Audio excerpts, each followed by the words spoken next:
سن 6 ہجری کے بعد صلح حدیبیہ کے بعد رسول اکرم صلی اللہ علیہ وسلم نے پوری دنیا کے جو حکمران تھے انہیں خطوط لکھنے شروع کیے۔ دحیہ کلبی رضی اللہ تعالیٰ عنہ، آپ نے انہیں خط دے کر قیصر روم کے پاس بھیجا، اور حضرت عبداللہ بن حذیفہ سہمی رضی اللہ تعالیٰ عنہ کو خط دے کر آپ نے کسریٰ کے پاس بھیجا۔ تو وہ کسریٰ کے پاس براہ راست تو جا نہیں سکتے تھے، تو انہوں نے آپ صلی اللہ علیہ وسلم کا خط بحرین کے عامل کو دے دیا تاکہ وہ کسریٰ کو پہنچا دے۔ اس نے آپ صلی اللہ علیہ وسلم کا خط کسریٰ کو پہنچا دی۔ کسریٰ نے جب کہا کہ یہ خط پڑھ کے سناؤ، تو پڑھنے والے نے جب خط پڑھنا شروع کیا تو خط کا آغاز یہ تھا کہ من محمد رسول اللہ الی کسریٰ، یہ محمد جو اللہ کے رسول ہیں صلی اللہ علیہ وسلم ان کی طرف سے کسریٰ کے نام خط۔ اس نے اتنا سنا وہ آگ بگولا ہو گئے۔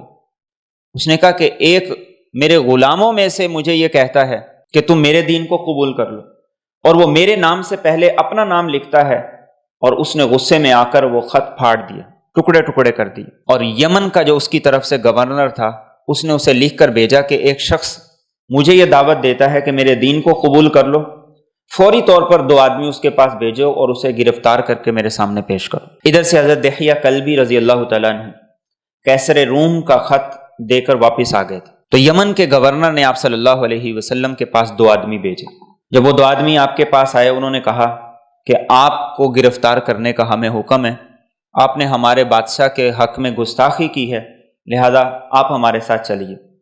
رسول اکرم صلی اللہ علیہ وسلم نے ارشاد فرمایا کہ تم ابھی رات کو آرام کرو، صبح میرے پاس آنا۔ چنانچہ وہ صبح آپ صلی اللہ علیہ وسلم کے پاس آئے تو آپ نے ان سے یہ کہا کہ اپنے گورنر کو جا کر کہہ دو کہ تمہارے مالک اور تمہارے آقا کا جس نے مجھے گرفتار کرنے کا حکم دیا اللہ نے اسے قتل کروا دی۔ وہ کہنے لگے کہ ایک چھوٹی سی بات پر اس نے آپ کو گرفتار کرنے کے لیے بھیجا ہے، آپ کیسے اتنی بڑی بات کہہ سکتے ہیں کہ کسریٰ کو قتل کر دیا گیا ہے؟ آپ نے فرمایا جا کر اسے کہو، اور پھر آپ نے یہ بھی فرمایا کہ اسے جا کر کہو میرے دین کو قبول کر لو، اگر اسلام قبول کر لو گے تو یہ ساری بادشاہت بھی تمہیں دے دوں گا، دنیا بھی آ جائے گی آخرت بھی آ جائے گی۔ چنانچہ وہ دونوں کے دونوں گئے۔ اب مدینہ سے یمن کا سفر کئی دنوں کا سفر تھا، پھر یمن سے آگے فارس کا سفر، ایران کا سفر، وہ بھی کئی دنوں کا سفر تھا، لیکن اللہ نے رسول اکرم صلی اللہ علیہ وسلم کو جو بتایا تو آپ نے اسی رات ان کو بتایا۔